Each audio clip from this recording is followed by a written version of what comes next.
Құрметті педагогтер, білім беру ұйымына мұғалім болып жұмысқа орналасу үшін сіздерге педагогының бос немесе уақытша бос лауазымына конкурсқа қатысу қажет.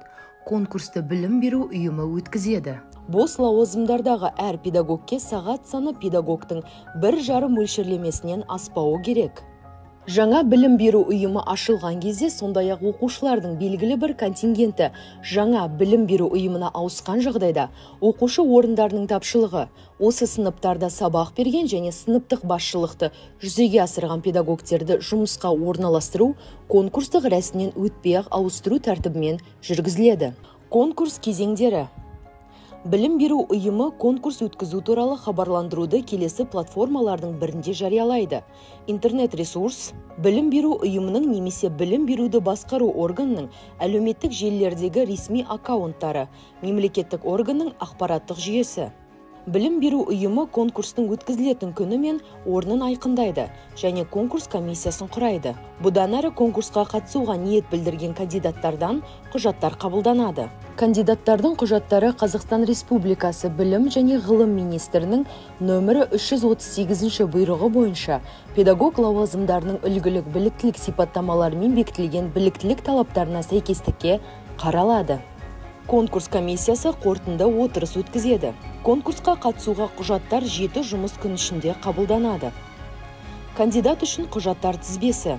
Конкурсқа қатысуға ниет білдірген кандидат конкурс хабарландыруында көрсетілген поштаға келесі құжаттарды электрондық немесе қағаз түрінде жібереді. Конкурсқа қатысу туралы өтініш, жеке басын куәландыратын құжат не цифрлық құжаттар сервисінен алынған электрондық құжат, идентификация үшін. Кадрларды есепке алу бойынша толтырылған жеке іс-парағы, нақты тұрғылықты мекен-жайы мен байланыс телефондары көрсетілген бар болса.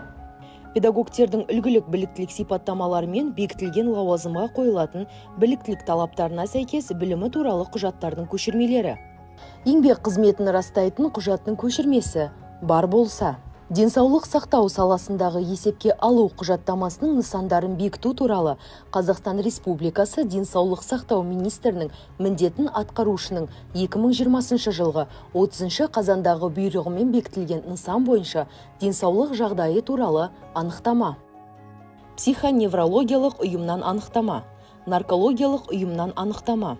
Сертификаттаудан өту нәтижелері туралы сертификат немесе педагог-модератордан төмен емес қолданыстағы біліктілік санатының болуы туралы куәлік. Ағылшын тілі пәнінің мұғалімі лауазымына кандидаттар үшін пән бойынша шекті деңгейі кемінде 90% болатын сертификаттау нәтижелері туралы сертификатты немесе педагог-модератор, немесе педагог-сарапшы, немесе педагог-зерттеуші, немесе педагог-шебер біліктілік санатының болуы туралы куәлік бар болса, немесе кандидат CELTA, PSA, Delta, PAS and Above, немесе IELTS 6,5 балл, немесе TOEFL, IBT 60-65 балл сертификатын ұсынады.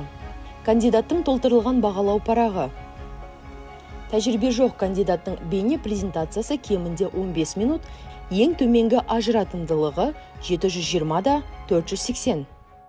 Кандидат болған жағдайда біліміне, жұмыс тәжірибесіне, кәсіби деңгейіне қатысты қосымша ақпаратты, біліктілігін арттыру, ғылыми, академиялық дәрежелер мен атақтар беру, ғылыми немесе әдістемелік жариялымдар, біліктілік санаттары туралы құжаттардың көшірмелері, алдыңғы жұмыс орнының басшылығынан ұсыныстар ұсына алады.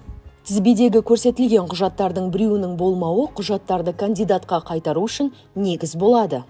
Білім беру ұйымы кандидаттың құжаттарын қабылдағаннан кейін 3 жұмыс күні ішінде сыбайлас жемқорлық, қылмыс және немесе қылмыстық құқық бұзушылық жасағаны туралы мәліметтердің болуы не болмауы туралы Қазақстан Республикасы Бас прокуратурасының құқықтық статистика және арнайы есепке алу комитетінің ақпараттық сервис арқылы құқықтық статистика және арнайы есепке алу жөніндегі уәкілетті органға немесе оның аумақтық бөлімшелеріне, сондай-ақ педагог мәртебесі туралы заңнаманы бұзу туралы сұрау салуды, білім беру саласындағы сапаны қамтамасыз ету аумақтық департаментке жолданады. Қазақстан Республикасының қолданыстағы заңнамасына сәйкес жұмысқа орналасуға тыйым салатын сыбайлас жемқорлық қылмыс және немесе қылмыстық құқық бұзушылық және немесе педагог мәртебесі туралы заңнаманы бұзушылық жасалғаны туралы мәліметтер анықталған кезде педагог кез келген кезеңде конкурстан шеттетіледі. Комиссия құжаттарды қабылдау аяқталғаннан кейін 5 жұмыс күн ішінде кандидаттар құжаттарының бірліктілік талаптарына сәйкестігін қарайды. Содан кейін конкурс комиссиясы бағалау парағында кандидат көрсеткен балдарды есептейді. Ең көп балл жинаған кандидат конкурстан өткен болып есептеледі және білім беру ұйымының басшысына тағайындалуға ұсынылады. Балдар саны тең болған жағдайда кандидаттар әңгімелесуден өтеді, оның нәтижесі бойынша тағайындауға кандидат айқындалады. Педагогтердің үлгілік біліктілік сипаттамаларымен бекітілген және конкурстық комиссияның оң қорытындысын алған біліктілік талаптарына сәйкес келетін кандидатпен білім беру ұйымының басшысы еңбек шартын жасасады және жұмысқа қабылдау туралы бұйрық шығарады.